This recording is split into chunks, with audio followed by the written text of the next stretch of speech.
municipal que nos acoge esta tarde en este torreón de coros, no sé si al final cantaremos o no, pero bueno, que se llama así, ¿verdad? Y en especial quiero dar las gracias a Susana Ramírez, que ha sido mi interlocutora en la biblioteca durante un par de meses o más, y hemos estado tratando. Parece fácil, pero hasta que consigue todo, ¿verdad? Pues lleva su tiempo. Y también a la bibliotecaria, directora de la biblioteca, que es Hilda Pérez. Eso es, ellas dos acogieron con mucho gusto este acto en homenaje a nuestros escritores, dos grandes escritores, Luis Mateo Díez y José María Merino, ¿no? Y las gracias a todos los que han participado en el volumen. Hemos conseguido 65 autores que han escrito un microrrelato, o bien específicamente para este libro, o nos han permitido escoger de alguno de sus libros publicados ya. Y también doy las gracias a los que nos acompañan en la mesa, a Juan Carlos Méndez Guédez, a Julia Ochoa y a Soledad Pórtolas, escritores todos reconocidos. Mi compañera de viajes, Natalia Álvarez Méndez, ya llevamos un tiempo trabajando juntas y siempre es un placer contar con ella. De hecho, ella fue la que contó conmigo, porque ella fue la que me propuso que hiciéramos que editáramos un volumen de microrrelatos en honor de Luis Mateo y de José María Merino con el motivo de su 80 cumpleaños. Así que la idea surgió de Natalia, me la comentó y yo con mucho gusto me embarqué en el proyecto. Desde entonces hemos estado trabajando con autores y nuestra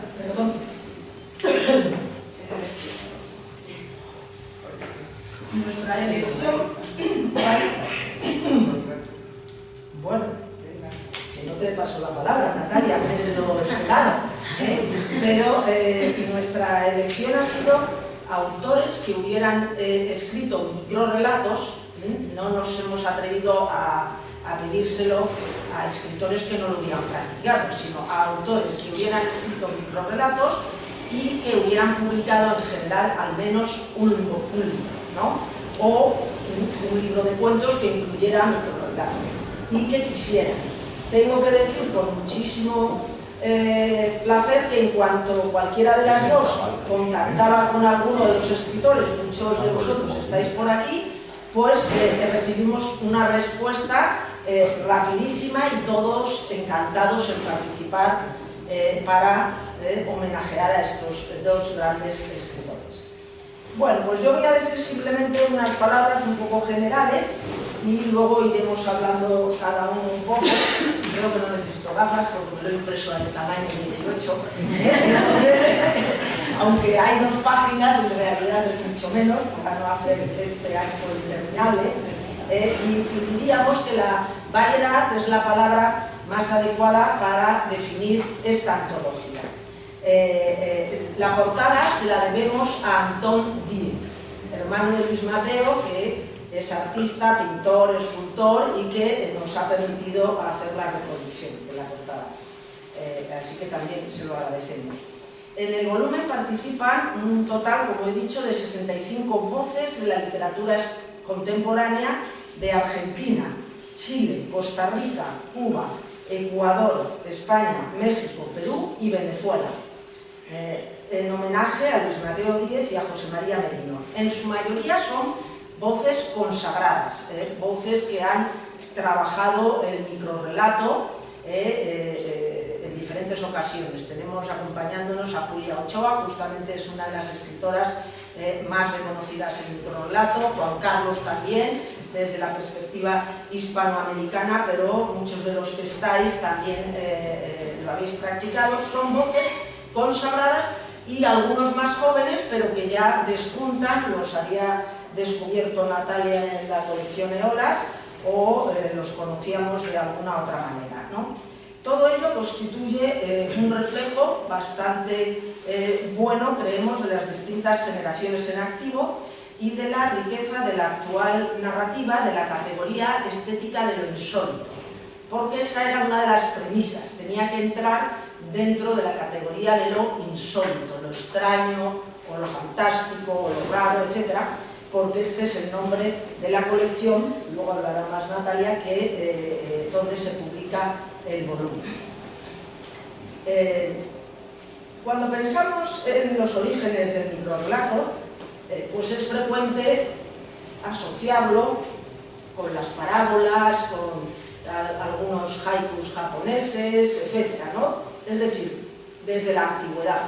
En España, en realidad, a partir de mitad del siglo XX es cuando tiene un auge, ¿no? Aunque ahora todo el mundo habla del microrrelato como el género del siglo XXI.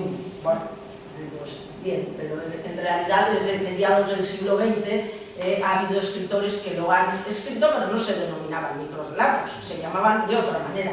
Y claro que tenemos ejemplos muy notables, como por ejemplo Juan Ramón Jiménez, con su famoso título Cuentos largos, Ramón Gómez de la Serna, con Caprichos, Max Saul, con Crímenes ejemplares, Ana María Matute, Los niños tontos, y Ignacio Aldecoa con la colección Neutral Corner. O sea que todos estos libros pues, son de los años 30 y algunos de los años 50, 60, ¿no? el Ignacio Aldecoa. Justamente Juan Ramón Jiménez, que lo acabo de mencionar, pues sintetiza muy bien la esencia del microrrelato. Dice, una frase corta, espiritual, única, que lo evoque todo sin decirlo.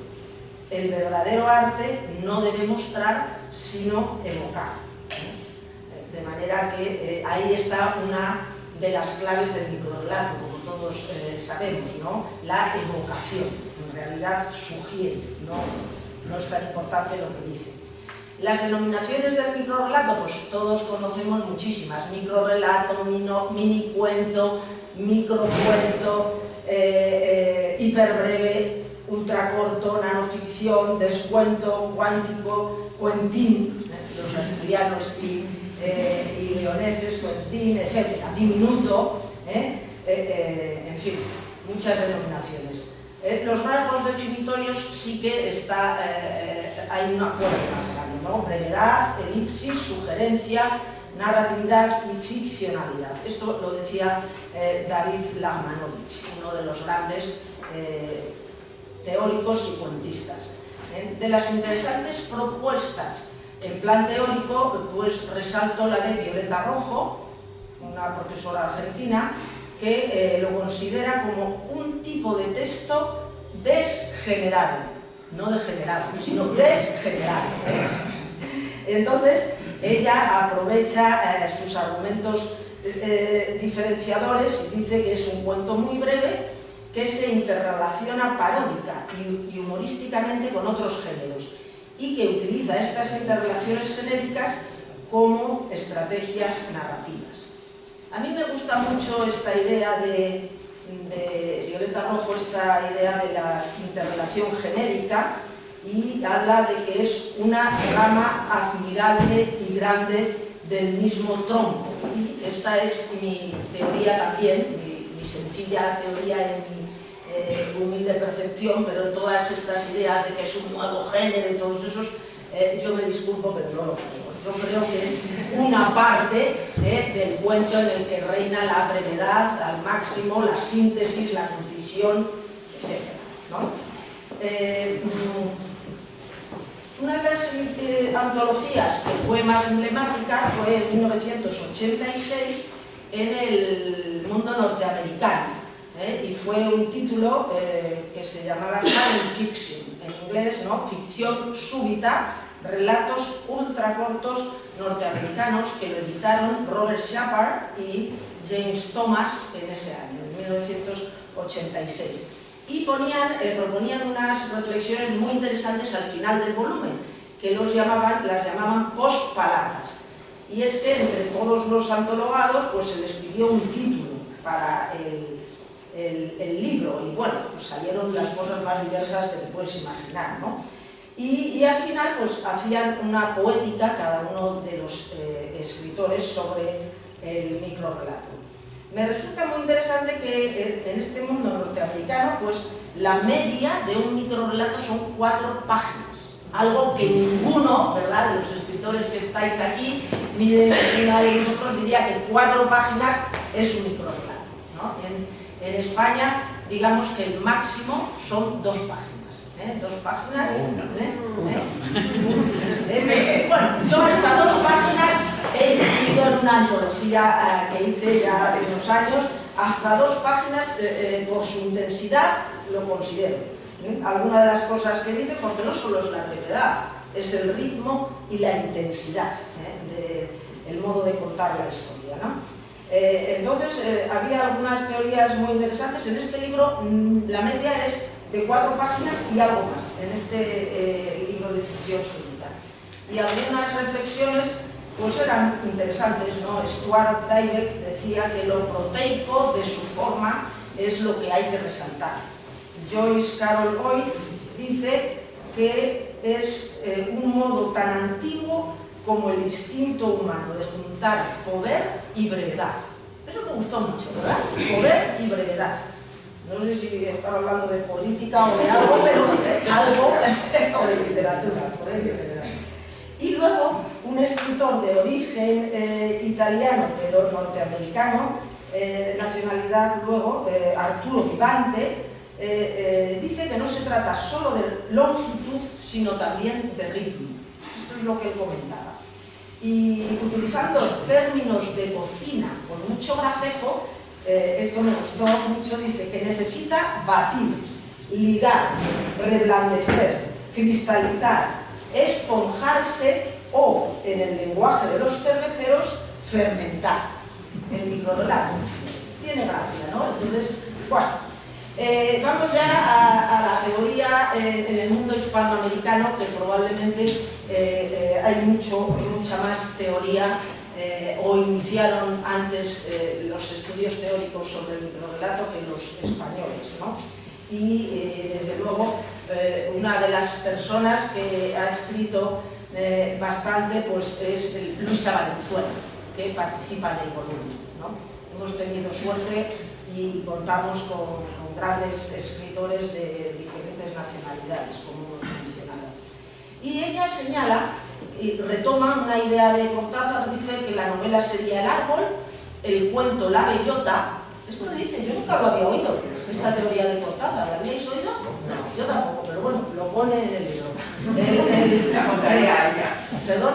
La contaría Cortázar a ella. Bueno, no lo sé, sería el árbol. La novela sería el árbol, el cuento la bellota, y entonces, siguiendo en esta misma línea, el microrrelato la espora.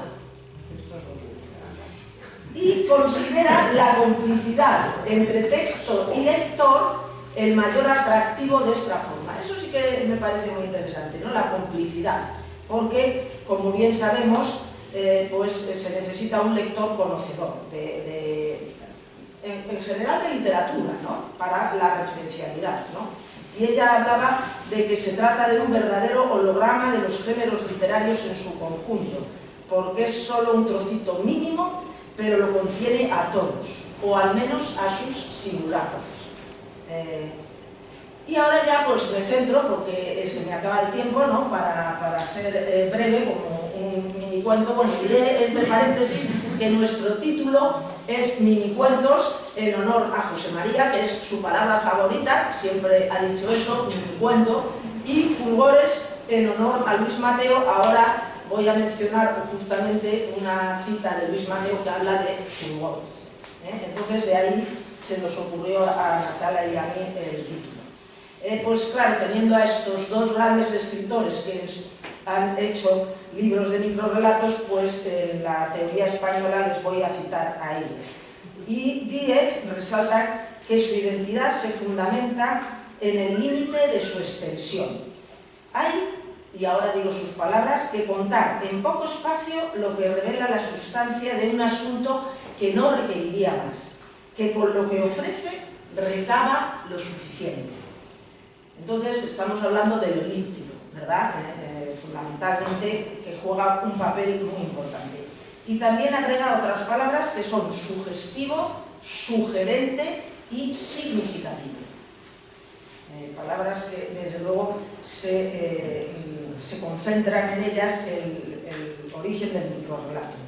Y los tres términos, a su juicio, conllevan al poder de la irradiación.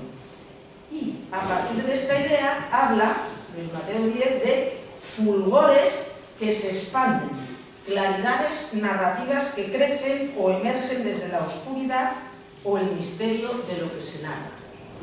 Qué bonito, ¿no? Cómo emergen esos fulgores. José María Merino, en la glorieta miniatura, pues describe también en un plano ficticio los rasgos del minicuento. En primer lugar, se refiere al tamaño. El microcuento más largo y el cuento literario más corto tienen la misma extensión.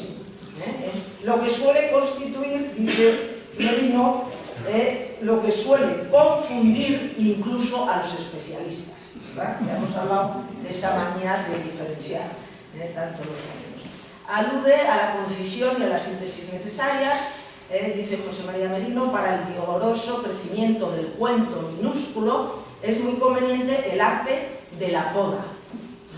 Continúa con el bagaje de los siglos de escritura, dice, gran número de relatos hiperbreves se alimenta de materia literaria ya muy marcada por el tiempo y las relecturas.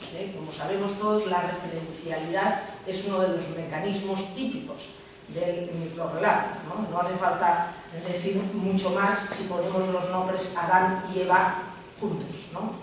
A todos nos hace pensar ya en Génesis, etc. Hay, entre muchos relatos mínimos, una fuerte tendencia a vivir de las energías y de la memoria del lector, lo que nos decía Luisa Valenzuela, ¿verdad? Esa complicidad entre texto y lector. Y como conclusión nos da un aviso. Es posible que encontremos un minicuento nuevo y sorprendente en eso que tantas trazas tiene de aquel relato brevísimo que nos deslumbró una vez. Estas son las palabras de José María Merino. Bueno, pues Natalia y yo lo que queremos es agradecer a los 65 autores que han contribuido a hacer este libro para Luis Mateo Díez y para José María Merino. Muchas gracias por su entusiasmo en el proyecto y por su valiosa contribución. A Antón Díez, que nos facilitó rápidamente la portada, y también quiero mencionar todos los autores que están en el libro son autores contemporáneos vivos, y el que cierra el volumen es Juan Eduardo Zúñiga. Sus herederas nos permitieron incorporar un microrrelato de Misterios de las noches y los días. Así que todo eso. Gracias.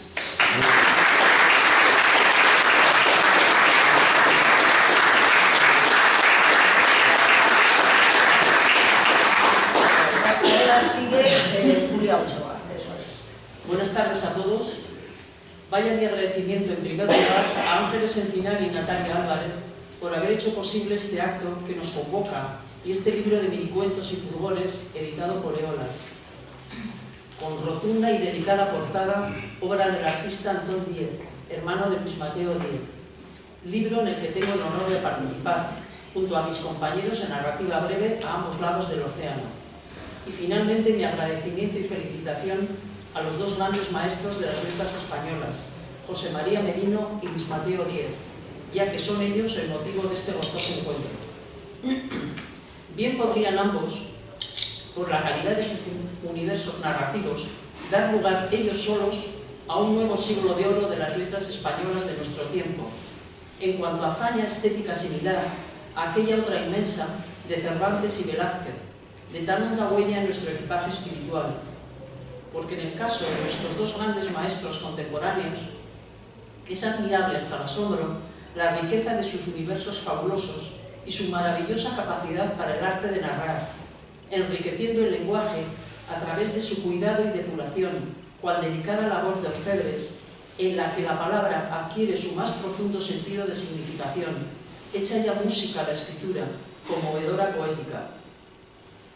Es para estos dos escritores la ficción un modo de pensamiento simbólico, la más apropiada de las metafísicas en la traducción del mundo, equipados con la imaginación y la alegoría, sostenidos por la palabra que seduce y narra, mostrando frecuentemente la vida como quimera, las apariencias de lo real como comedia. Leyéndoles se aprende más filosofía, psicología o historia que en las más altas facultades universitarias. Su escritura nos enseña y rapta, indicando la salida al laberinto, a través de la creación que indaga y sobrevuela la noche y sus fantasmas, rescatando la alegría permanente de imaginar historias como invencibles hijos de Serezade, atravesando el tiempo y sus vicisitudes, el continente inmenso de nuestra fragilidad, tan solo armados con un luminoso equipaje de imaginación y palabras. Eso basta. Rezuman sus obras un profundo espíritu ético, no exento de escepticismo hacia la condición humana, escepticismo que no excluye una misericordiosa ternura hacia el ser humano y su historia de fracasos. Muy relevante es tanto en su escritura como en sus personas la alegría, el poderoso humor que les acompaña siempre, como poética raíz, tan cervantina y tan cercana a ambos. Su prolífico desarrollo de la ficción es también innovación y vanguardia, disolución gozosa de géneros narrativos, haciendo evolucionar estos en cuentos, microrelatos, novelas o ensayos, regalándonos además a todos nosotros, sus lectores, pedagogía creativa en textos teóricos sobre el arte de narrar. Gracias a los dos, por tanto, por habernos mostrado tú, José María, con tu obra, la aventura de lo extraño y fabuloso en lo cotidiano, lo que hay al otro lado del espejo, que escapa a las leyes de la razón, ese espacio donde la frontera entre la realidad y lo fantástico se diluye. Hay siempre en tu narrativa una circunstancia misteriosa, a la que solo la imaginación puede asomarse desde el asombro, para recrear otra realidad, otra interpretación de la identidad, que abrirá la puerta a otras interpretaciones, a otros espejos susceptibles de ser atravesados. Finalmente, gracias, porque además de tu inmenso legado literario, no has mirado nunca para otro lado, ni al escribir sobre los periodos más bárbaros de nuestra historia, ni cuando lo has hecho en defensa del planeta y sus criaturas. Gracias a ti, Luis Mateo, por esa admirable ontología de personajes perdidos, por esa errancia del ser por las geografías del alma, con la que tanto nos identificamos, por salvar el humor y la alegría en el laberinto, como hilo de Ariadna, cobijándonos en la dulce melancolía de tus héroes del fracaso, como acertadamente los denomina Ángeles Encinar. Gracias por tu admirable amor a las raíces de tus orígenes leoneses y su descripción narrativa, mitad sueño, mitad vigilia. También por no haber abandonado nunca esa profunda música poética en tu cuidado lenguaje, suerte de encantamiento para cuantos te leemos. Finalmente, gracias a ti también por no haber mirado jamás para otro lado ante el dolor de nosotros, de todos nosotros.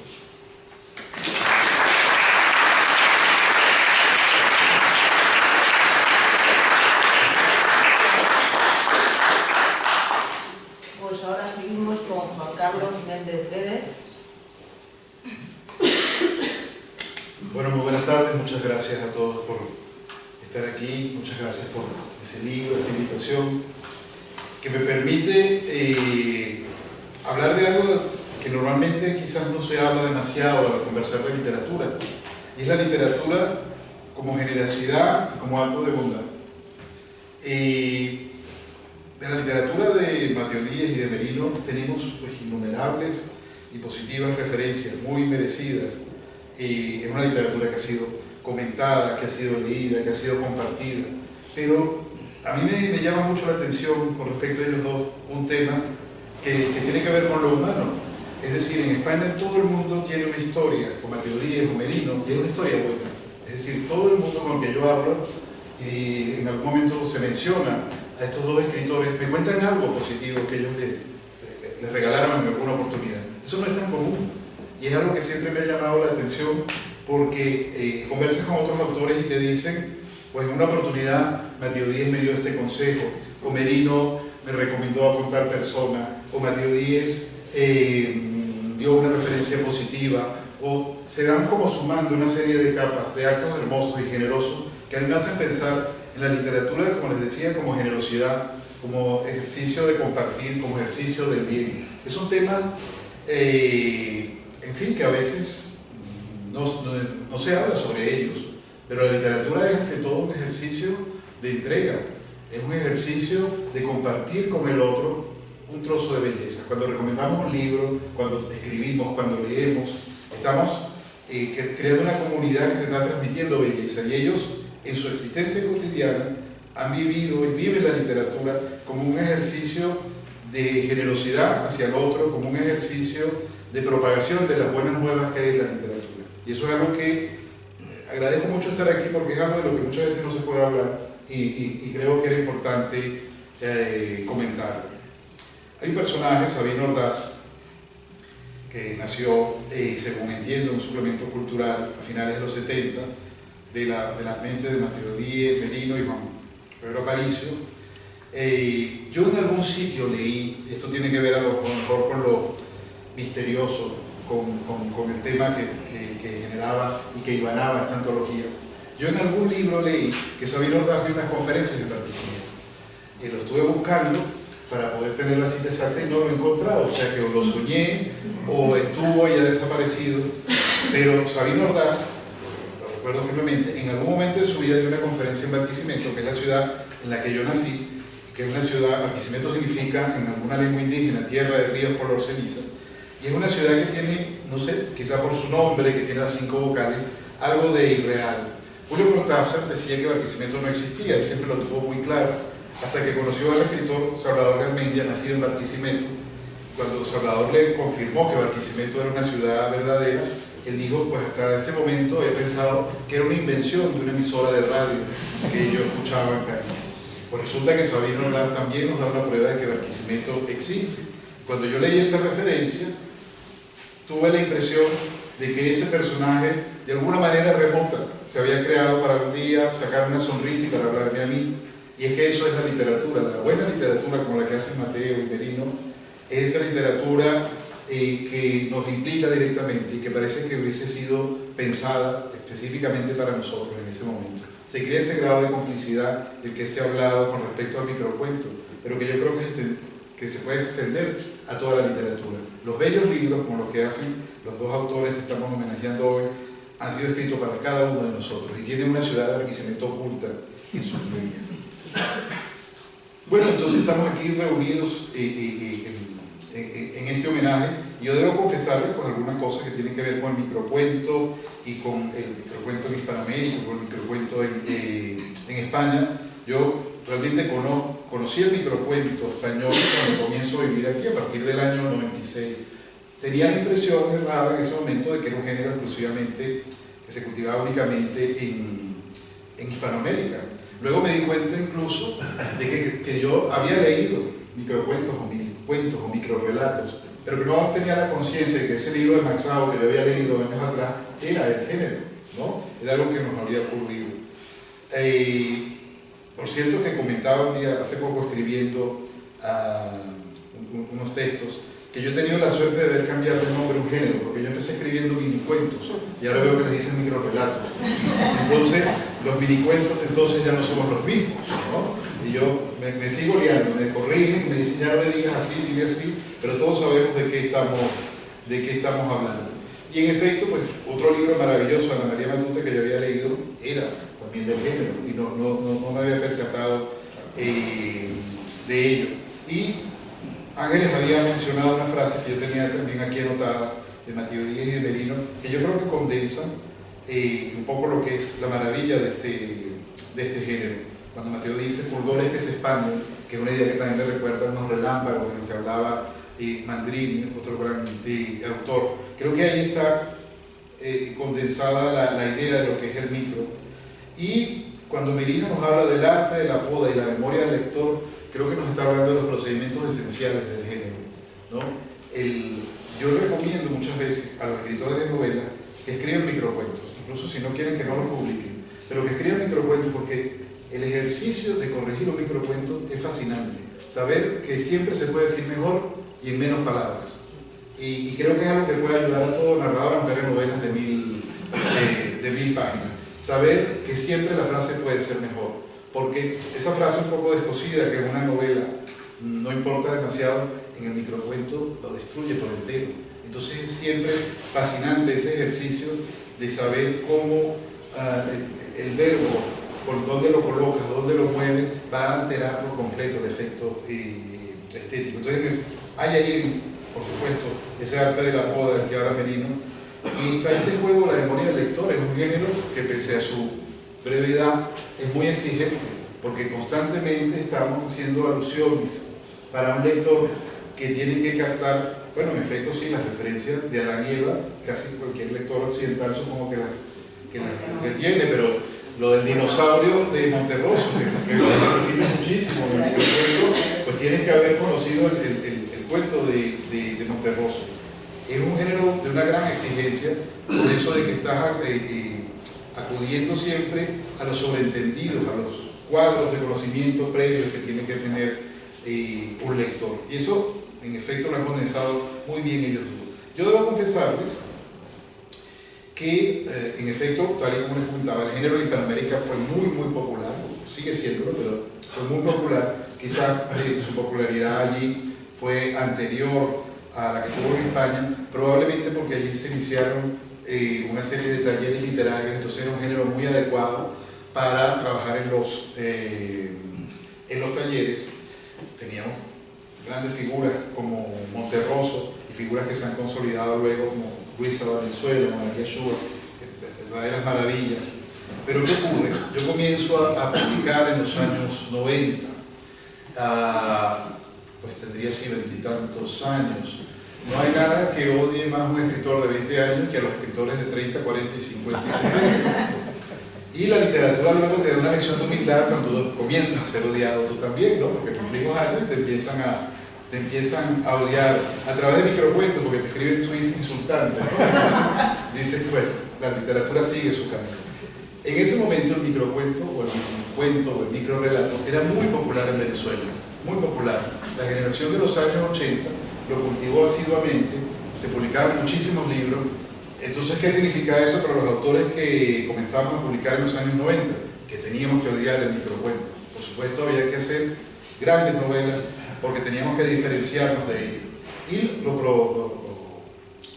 digamos que lo decíamos en voz alta, en muchas ocasiones, en cada oportunidad, y digamos que a veces nos reuníamos solo para hablar mal del microcuento.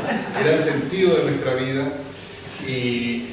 Y cuando yo publico mi primer libro me doy cuenta que está lleno de microcuentos, ¿no? Y digamos que el odio iba por un lado y la escritura iba por otro. Descubrí que me encantaba el género, que me fascinaba, que era maravilloso y que no había nada excluyente, y los autores homenajeados son un ejemplo de ello, entre escribir libros de largo aliento y escribir microrelatos. Hoy en día, y pronto ya con esto me voy acercando al fin, una de las cosas que más simpatía me despierta en el minicuento, en el microrelato, es que sigue despertando un odio profundo, ¿no? Los escritores, yo me reúno, se los juro que a veces lo oculto, terminan enterándose que los escriben, pero pueden pasar jornadas enteras hablando pestes del microcuento. Recuerdo que una de las cosas que más se cita dice es que a veces son solo chistes. Y pensaba en estos días, ¿y cuál es el problema? Si un chiste saca una sonrisa o una carcajada, pues está bien, porque la literatura tendría que estar ajena al chiste, en todo caso, ¿no? Que es una de las objeciones de cuando no han leído suficientes microcuentos y solo se han quedado con 2 o 3 pequeñas referencias. Creo que seguiré amando siempre el microcuento en la medida en que la gente lo odie cada vez más. En todo caso, el microcuento, y con esto retomo lo dicho al principio, el microcuento es un acto de generosidad, porque es evitar que ese pequeño tesoro que nos dan los días, y que quizás no tendría espacio en una novela o en un gran ensayo, en una obra de teatro, no se pierda. Es fijar la insignificancia de un relámpago, es decir, es ser generoso como son Mateo Díez y José María. Muchas gracias.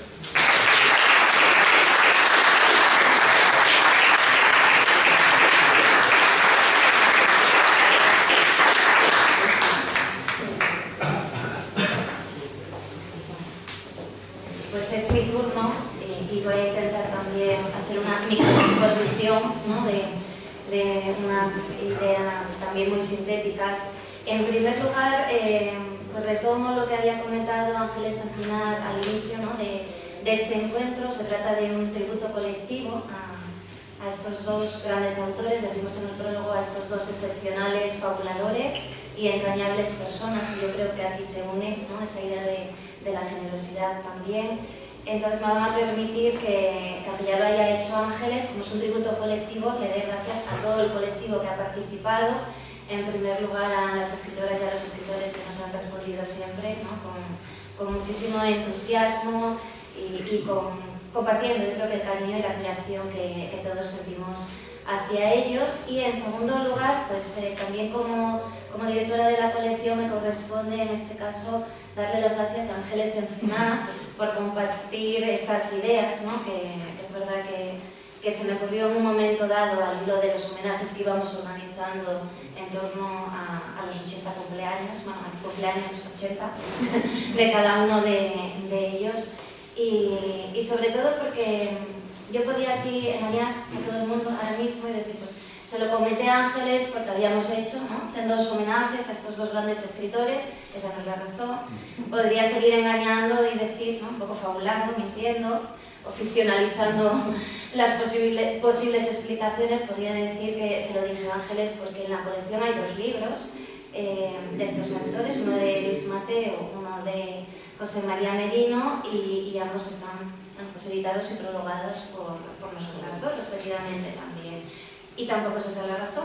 La razón puede estar en la admiración ya inicial que yo tenía hacia el trabajo, ¿no? Que hace Ángeles en torno a la literatura, pero va más allá todavía. Ahí ya no miento, pero no digo toda la verdad, y toda la verdad responde a que bueno, pues hemos tenido colaboraciones anteriores y es una maravilla, Ángeles, trabajar contigo, ¿no? Pues aquí se ve todo lo que organiza siempre y todo lo que se haga con entusiasmo sale perfecto si se cuenta con Ángeles Enciná, ¿no? Yo digo que yo llevaba la idea y un montón de dudas y ella te da las respuestas inmediatamente, ¿no? Entonces cuando ella te dice esto, y dices, ah, claro, y no porque dudaba, ¿no? Entonces así da gusto trabajar, es estupendo y todo sale, bueno, pues como se merece. Y también a todos y a todas por compartir el secreto, porque a mí me parecía casi imposible, ¿no? Después de tantísimos meses que a nadie se le escapara, y lo hemos conseguido, ¿no? Ya hasta hace muy poquitas semanas que dijimos, bueno, vamos a hacer promoción porque si no nos encontraremos que presentamos el libro, que queremos hacer el homenaje y estamos solas en la sala, y no puede ser. Pero se ha conservado de manera estupenda el secreto y eso también yo creo que era porque compartíamos, ¿no? Esa ilusión y ese cariño con el que se hacía la actividad. Bueno, pues decía antes que la colección ya cuenta con un libro de José María Merino, es el número 3, antes hablábamos de los números que nos gustaban. El número 3 es Cuentos de la Naturaleza, que también él generosamente, aquí vuelve la generosidad está todo el día cuando hablamos de ellos, generosamente cuando yo le propuse, ¿no? Me gustaría, porque hay muchas bibliografías sobre su obra, muchos intereses, muchos estudios, pero hay muchos rasgos todavía, es muy rica, y hay muchos rasgos que todavía podemos estudiar y explorar, y creo que la importancia que le da a la naturaleza en su obra, y sobre todo los múltiples significados con los que la trabaja, ¿no? Ya desde significados que tienen mucho que ver con las culturas antiguas, después con lo que implica la naturaleza en el romanticismo, ¿no? Con todo el concepto de lo sublime, pero incluso me voy a planteamientos más actuales relacionados también con la lectura ecológica. Pues yo creo que hay unas facetas tan amplias de la visión de la naturaleza que a mí me apetecía mucho trabajarlas, pues, pensar en esa futura antología, y yo generosamente pues, dijo que sí. Y en el caso de Luis Mateo saltamos al número 8. Yo recuerdo la cara que se le puso a mi compañera de dirección editorial, Ana Bello Verano, cuando le dije: me acaba de llamar Ángeles Enciná y nos propone para la colección un libro de Luis Mateo 10. Bueno, me vi reflejada en su cara, ¿no? Directamente por la ilusión de incorporar también a la colección. Ahí tienen un poco los 25 primeros libros, los 24 porque partimos del número 0, este es el 25. Bueno, pues era una ilusión tremenda, ¿no? Incorporar los mundos de Luis Mateo 10 a una colección dedicada a las narrativas de lo insólito. Es un libro que se titula Invenciones y Recuerdos, y en él, si en el de José María Merino pues pudimos pues, como unir, ¿no? Todas o gran parte de los cuentos y de los microrelatos que tenían una temática fantástica y de ficción científica vinculados al tema de la naturaleza. En el caso de Luis Mateo Díez, aquí se nos ofrecía un tremendo autorretrato literario, y aquí os lo quiero agradecer nuevamente a los dos. Hay una mezcla de cuento y de ensayo, en esas invenciones y recuerdos que realmente nos explican la poética del autor, y nos lo explican además desde el compartir esa belleza, ¿no?, de la palabra literaria de la que hablabais antes. Entonces, bueno, las razones por las que pues tuvimos esta idea de este volumen, es verdad que estaban muy relacionadas con los homenajes por el 80 cumpleaños de cada uno de ellos.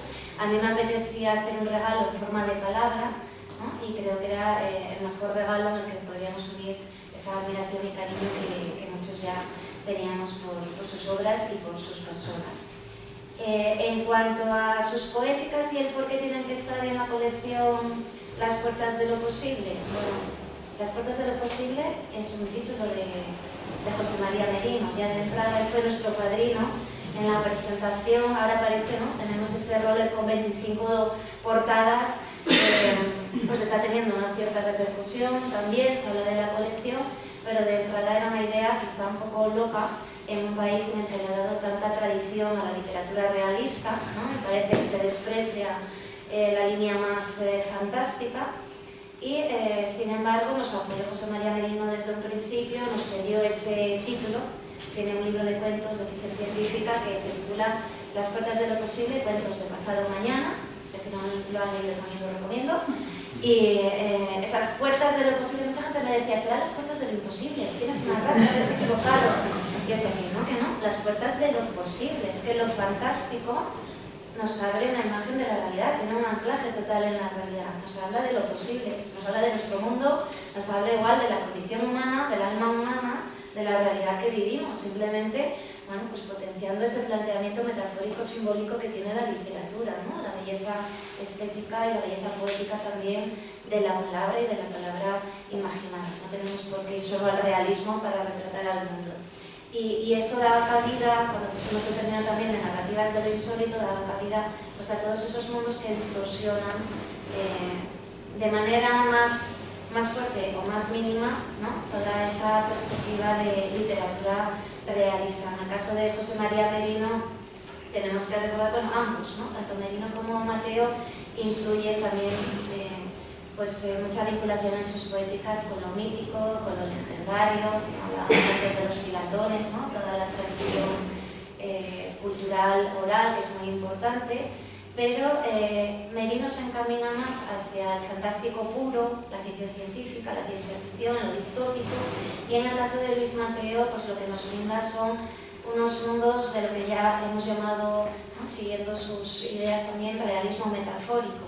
No es un fantástico puro, pero sí que es un realismo más distorsionado, que se encamina hacia pues, a veces una visión esperpéntica, ¿no?, a veces expresionista, otra surrealista. Tenemos ahí una gran mezcla, pero no es un realismo puro. Hay siempre ahí una belleza en la que se mezcla lo onírico, ¿no?, cierta distorsión. Decía él, siguiendo también a otros escritores, que la ficción es como pasar un espejo ante la vida. Bueno, pues ese espejo está como empañado, ¿no?, nos da esa imagen empañada a través de algún tipo de distorsión de lo real, a través de elementos pues, de lo fantástico, empleado ese fantástico en un término muy amplio. Yo tendría que hablar de sus poéticas, pero a mí me pasa lo contrario que Ángeles. ¿A qué letra dijiste que te lo has puesto? ¿A qué tamaño? ¿A 18? Yo lo puse a 10, entonces casi voy a hacer así, ni siquiera voy a mover papeles, porque si yo me pongo a leer lo que tengo, ¿no?, ya no hago microexposición. Simplemente decir que bueno, cuando pensamos en sus mundos, nos han regalado los dos grandes territorios imaginarios, ¿no?, grandes fabulaciones, manejan perfectamente todas las distancias narrativas.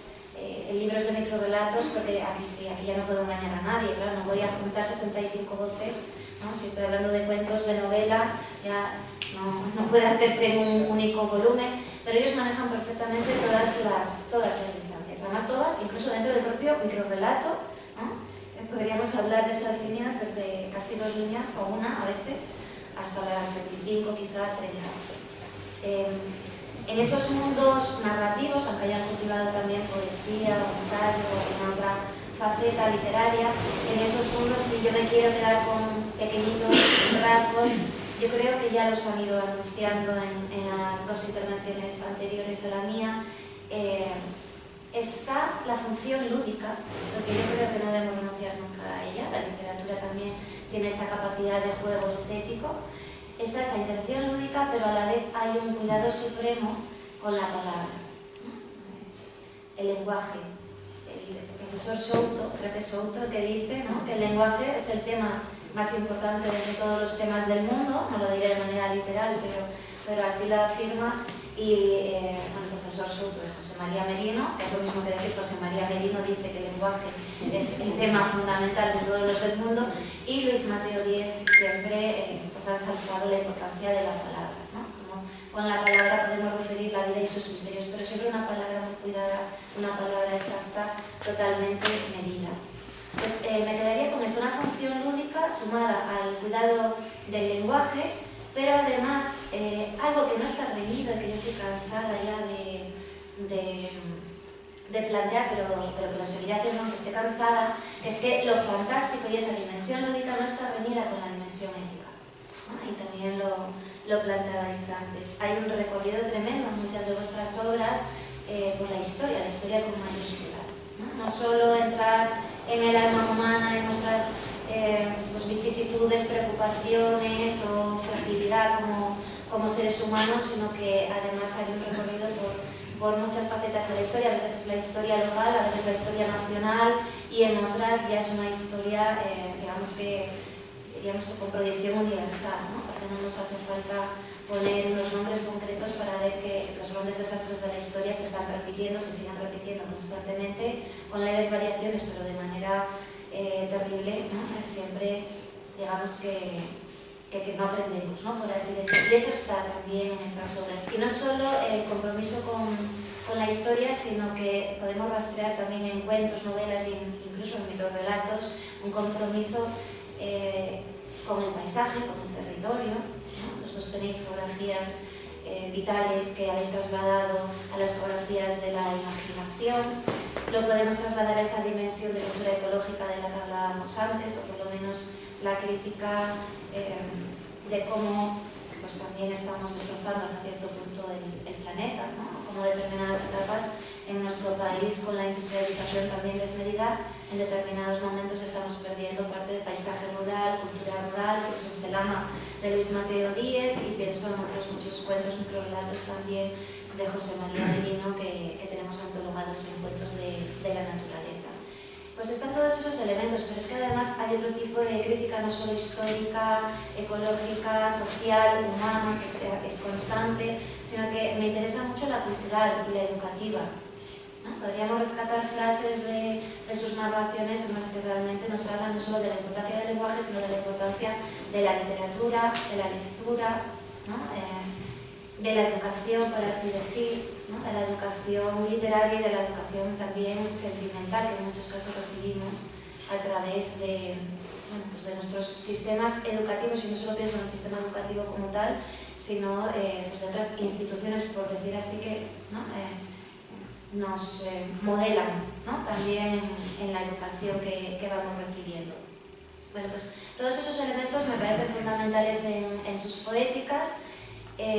Como decía antes, sobre todo que nos cuentan la vida, que nos cuentan sus misterios, que intentan adentrarse en el alma humana. Tenemos personajes que yo creo que si ahora cada uno, ¿no?, de los que estamos aquí fuese diciendo recuerdo a, seguro que iban saliendo personajes que en un momento dado nos han conmovido, que se nos han quedado en la memoria lectora, y creo que eso no pasa con todos los libros que una lee.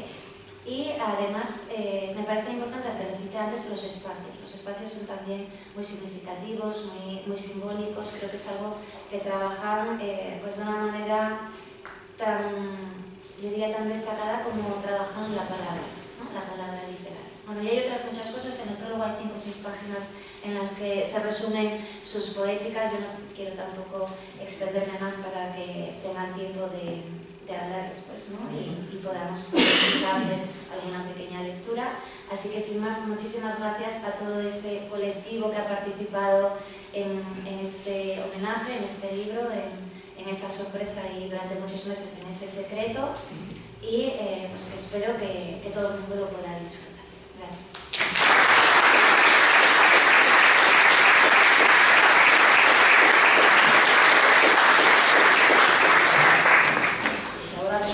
Puertolas.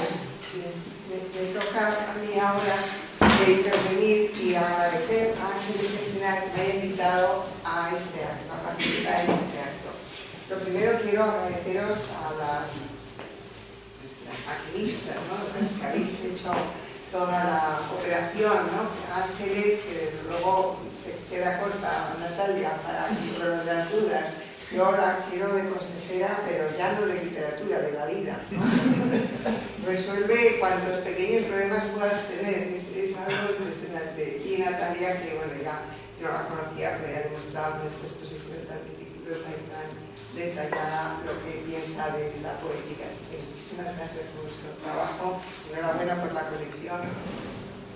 Quiero también agradecer el estar aquí con dos autores de microrelatos. A mi querida Julia, es una vieja amistad, junto a su marido o pareja. Sí. Creo que es marido. No podía ser de otro modo. Pero bueno. Y para mí ha sido una alegría verte, volverte a ver. Siempre hemos conectado muy bien, y tenerla aquí y en este entorno y con motivo de un homenaje a los amigos y escritores admirados, pues lo mismo decimos. Me ha encantado lo que has dicho, además lo subrayo 100%. Juan Carlos no lo conocía, pero bueno, es la parte hispanoamericana que es importantísima. Es que es importantísima. Yo creo que todo lo que has dicho viene a ilustrar la potencia que tiene la literatura latinoamericana, ¿no? Porque si el microrelato se ha puesto de moda, fue por vosotros, yo creo, en el fondo, porque está el empuje que le disteis, está el empuje, como tantas cosas de la literatura española, pues vienen de América, ¿no? Y entonces yo creo que es un acierto que lo concibamos todo como siempre como algo clarísimo, ¿no? Somos la misma lengua, podemos aportar diversas perspectivas, diversas matices en el lenguaje, pero es realmente una suerte para los que os leemos y el que los podáis leer, tengamos este intercambio tan amplio, ¿no? En la lengua. Así que me encanta que hayas estado aquí y que os hayas explicado algo que ya a mí ya se me podía haber ocurrido, que el microrelato en definitiva tuvo una gran importancia, porque es que es verdad, porque en España no tanto, ni los cuentos ni la tradición española, aunque los hay, estoy de acuerdo contigo, es una tradición en la que ni el cuento, ni el relato, ni el microrelato, ni nada tiene una gran actividad literaria, o sea, que verdaderamente todos los que practicamos relatos en diversas extensiones, pues estamos un poco más con modelos muchas veces fuera de nuestras fronteras, porque no tenemos tantos modelos dentro de la literatura en castellano, o sea que por eso creo que es importante reivindicar y poner de manifiesto la gran influencia de la literatura de todos los países latinoamericanos. Bueno, para mí, como os podéis imaginar, yo es que soy una colega, ellos son colegas, pero yo soy colega de edad también. Bueno, ellos son mucho mayores que yo.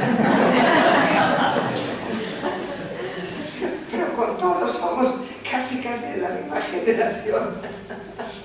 Y nos conocemos desde antiguo. Y yo creo que siempre hemos mantenido un vínculo voluntariamente y felizmente, ¿no? O sea, para mí estar aquí es un homenaje a lo que me han dado como amigos y como escritores, las dos cosas a la vez, que es mucho. Yo lo he podido leer, porque yo creo que nadie, ¿no? El libro que se presenta aquí hoy, por lo cual no puedo hablar de él. Tampoco he participado en él porque es que yo no escribo microrelatos, a mí me parece muy difícil, incluso lo más difícil de todo es hacer un chiste, o sea que ya quisiera yo hacer un chiste, ¿no? Y es más, cuando tengo un chiste en la cabeza, que lo he oído, luego soy capaz de contarlo y lo destrozo, o sea, no soy capaz de contar un chiste. Entonces, claro, ojalá fuera escritora de chistes, no me importaría absolutamente nada, o sea, y de microrelatos ingeniosos. Es que no, bueno, no, por lo que sea, pues no se me dio ese don, no sé si se me ha dado otro, pero ese no se me ha dado. Entonces, bueno, quizá algún día escriba un chiste, ¿por qué no? No dejemos cerrada la puerta al microrelato ingenioso y lleno de sustancia, ¿no? Entonces, sí que cuando me dijo Ángeles que efectivamente me invitó a estar en esta mesa, aunque no participaba en el libro, pues pensé que era para mí desde luego un honor, es la verdad, una oportunidad de pues estar aquí con las personas que valoramos la literatura, esta literatura en concreto, entre otras son muchas. Nos gusta la obra de estos grandes autores, disfrutamos con sus mundos y sus territorios y el vínculo afectivo que yo creo que también se ha ido creando con los años, pues yo creo que es importante el dar constancia de ello, porque la vida a veces pasa muy deprisa, ¿no? Y yo creo que dejar constancia de nuestros vínculos literarios y afectivos, que a veces son literarios y afectivos, la literatura se convierte en afecto, ¿no? Entonces, yo creo que es algo que es una oportunidad, así que muchas gracias Ángel por... Bueno, yo hablaré un poco lo que ha significado para mí en sus mundos, porque no tanto una poética como Natalia, que es, como se ve, es una estudiosa excelente y creo que tiene pues ha conformado muy bien vuestros mundos, la verdad que tenéis mucha suerte de tener unas estudiosas así. No que no lo merezcáis, pero desde luego es que os tiene calaos. Bueno, yo desde la altura del colega, que no es altura, es el codo, ¿no? Bueno, pues eso, la cotidianidad de los colegas, ¿no? A mí siempre me ha fascinado Luis Mateo Díez, esa voz cadenciosa, es que tiene una voz cadenciosa, es que es algo que te envuelve. Y yo creo que eso estará también de todo lo que escriba, de todo, siempre, en el microrelato y en el relato y en la novela. Luis Mateo tiene la capacidad de envolver, eso no tiene todo el mundo, ya quisiéramos muchos querer envolver de golpe, ¿no? Yo he pensado siempre mucho esa mirada entre incrédula y nostálgica que tiene sobre la vida, con las dos cosas a la vez, ¿no? La nostalgia parece que te lo has creído y sin embargo hay algo incrédulo también, ¿no? O sea, que lo extraño como parte de la normalidad, ¿no? La sensación de desconcierto irremediable que es la vida. Y esto para mí se plasma en algo, en un detalle que esto va a ser casi de experta, abundancia de adjetivos. Es impresionante la cantidad de adjetivos que utilizas y es fascinante. Y los pones cuando menos te lo esperas. Haces como un juego con el sustantivo y el adjetivo, ¿no? Verdaderamente es algo a resaltar, ¿no? No sé si los críticos lo han señalado, pero desde luego creo que el adjetivo y tú, eso es todo, ¿no? Es que no puedes vivir sin adjetivar. Es que son fantásticos, ¿no? Tus adjetivos. Es cuando verdaderamente te das cuenta de que no estás hablando del realismo, sino de otra cosa, porque al adjetivar te lo estás apropiando, ¿no? Entonces eso, tu manejo de los adjetivos me encanta. La literatura como huella, yo pienso, ¿no? La literatura es la huella que dejamos, ¿no? Esta es la sensación que me da la obra de Luis Mateo. Y luego es verdad, ya lo han dicho, ¿Qué son tus personajes? Náufragos de la vida, derrotas, la juventud malgastada, secretos olvidos, anhelos insatisfechos, casos olvidados, pero siempre queda la huella. Lo de la huella es lo que... Voy a leer unas frases de Transas de Agosto, creo que es nada, una frase muy cortita. De pronto se agolparon los recuerdos y aquella inmóvil y aletargada tarde de agosto comenzaba a remover sus agitadas aguas. Bueno, esto es ritmo, objetivos, inmóvil, aletargada, agitadas, ya te ha dado, ya has entrado en otro mundo. Otro trocito. Y vi en sus ojos el reguero sentimental de los años por donde nuestra juventud había discurrido, y percibí una amarga melancolía, casi capaz de desterrar por un momento la nube de alcohol, de rescatarme en la emoción viva y espesa de la derrota del tiempo y de la vida, del dolor de todo lo que no pudo ser. Mismo. Otra. Era fácil recomponer esa impresión modesta y desolada de tantos hoteles de medio pelo, por donde se diluyen las noches de los viajantes apresurados que acaban por perder el sentido de la orientación, trastocando el sentido de las ciudades que visitan. Que son frases, pues, gloriosas. Y yo creo que ahí está, ¿no? Esto me parece maravilloso. Los viajantes apresurados que acaban por perder el sentido de la orientación. Es que eso es como la vida, ¿no? Y el inaudito e inevitable deseo está presente en todo, de no ser olvidado. Y aún añadiría yo por mi cuenta, al menos no del todo.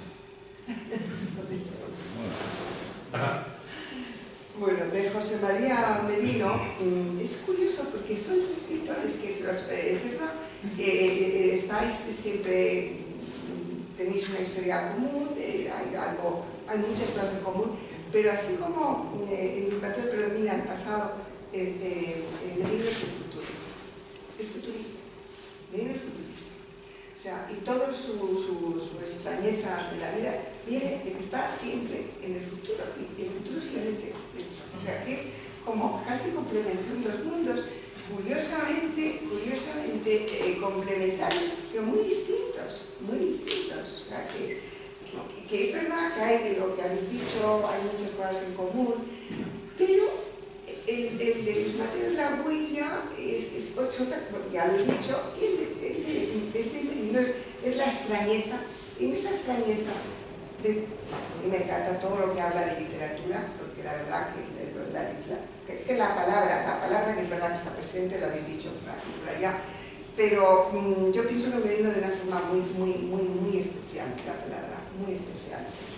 Cuando pierden las palabras y las cosas extrañamente descompuestas, yo creo que son las palabras del mundo del profesor Soto, dice, solo las palabras escritas o impresas seguían conservando para él su rotundo significado, sin ambigüedad, confusión o error. Bueno, eso está muy bien, porque lo que está diciendo es que no quiere ni ambigüedad, ni confusión, ni error. Justo lo que ocurre todo el tiempo. Y se aferra a las palabras escritas. El problema de las palabras escritas es que desaparecen también y se transforman en otras. Es como la razón, ¿no? La palabra es un poco la razón. Y esa pérdida de la razón, esa pérdida de la existencia está siempre presente en todo lo que escribes. Para mí, o sea, o por lo menos en lo que yo me fijo, el lector se apropia de determinadas cosas, ¿no? Yo me fijo en esto, me he fijado en estas desapariciones constantes, ¿no? Bueno, hay algo que repites mucho en la imposibilidad de la memoria. La imposibilidad de la memoria, esto es una cosa tremenda, porque claro, entonces todo se convierte, si no hay memoria, en una, como dice, sucesión de hechos sin sentidos. Los rastros desaparecen también, ¿no? O sea, que eso como que la vida se te está yendo. Vuelve a quedar la literatura, pero la literatura también se va, porque como estamos ya en el futuro, pues la literatura ya se está yendo. Entonces, es como una lucha imposible que sin embargo la lleva a cabo. Esto es lo heroico, porque porque el planteamiento es que es imposible, porque si va a desaparecer la memoria es imposible y la literatura va a desaparecer, ¿qué hacemos? Pues seguir, seguir novelando y seguir novelando lo mismo bueno, ¿qué podemos hacer? Efectivamente, ¿qué podemos hacer? Entre esto, me encanta, los documentos sobre la locura de J.L.B. me encanta. Y aquí es cuando, a mí me parece que esto es una clave, pero para mí, yo siempre la crítica literaria desarrollaría este tema. Dice, aquel libro, cuando empieza a leer una novela que está escrita, no parecía el mismo que yo creía haber recordado. Toda la sustancia novelesca y fabulosa había desaparecido de ellos. Los libros han perdido. He venido a dar un mundo donde no existe la ficción literaria. ¿Acaso he soñado que existían tales ficciones? Entonces la conclusión es la conclusión, es lo que hace Merino, lo que hacemos todos los libros. Conclusión, por lo menos intentaré transcribir una idea certera de las ficciones que conozco, de todas esas ficciones que ya nunca podré releer. En definitiva, ¿qué es lo que estamos haciendo los escritores? Volver a escribir la literatura a nuestro modo, ¿no? O sea, me parece que dentro de la proyección, que es lo que nos da hacia un futuro sin sentido, a una alarma terrible a la ausencia de la imaginación, que ha existido todas las trabajadoras de la literatura, maravillosas, desde luego, esa sensación de que lo fabuloso tiene que estar, es parte de la vida, ¿no? Es la alarma que nos dice Merino, la deshumanización. Es que si no hay imaginación no hay ser humano, ¿no? Y estas fuentes de perplejidad que nos da una alarma a la perplejidad, pero en definitiva sí llama a seguir transcribiendo, como ya no podemos transcribir nada porque no entendemos, pues tenemos que escribir. Yo creo que es el caso. En suma, me parece que son los dos grandes amigos y grandísimos narradores complementarios, ¿no? En el pasado, los recuerdos, las derrotas y los naufragios de la vida, también vemos el futuro, el horror y la perplejidad. Y en ambos casos, siempre la literatura. Muchísimas gracias.